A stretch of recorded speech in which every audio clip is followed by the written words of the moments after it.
Защита Эмиля Курбетдинова намерена обжаловать решение оккупационного суда об админаресте. Об этом заявил адвокат Курбетдинова Константин Рустемов. Апелляцию можно подать в течение 10 дней. Эмиля Курбетдинова вчера приговорили к 10 дням административного ареста за публикацию якобы экстремистского характера, сделанную 4 года назад.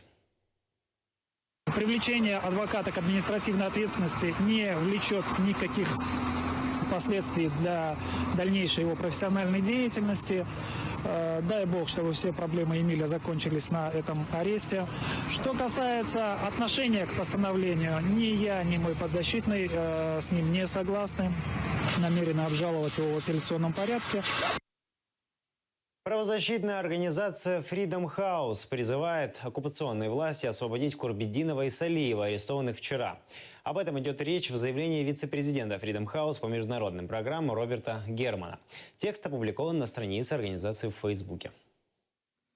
Россия должна освободить Курбетдинова и Салиева и начать соблюдать нормы международного права по оккупированным территориям. Постоянные нарушения российскими силами основных правовых принципов превратили Крым в территорию, где базовые права человека больше не соблюдаются и где осталось очень мало надежды на возможность законного обжалования произвола со стороны сил безопасности.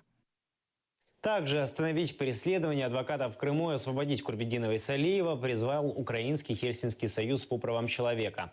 Арест осудила посол США в Украине Мария Йованович, а на сайте Кабинета министров появилась петиция. И если 25 тысяч людей ее подпишет, Министерство иностранных дел Украины должно будет направить ноту протеста правительству России в связи с арестом Эмиля Курбетдинова.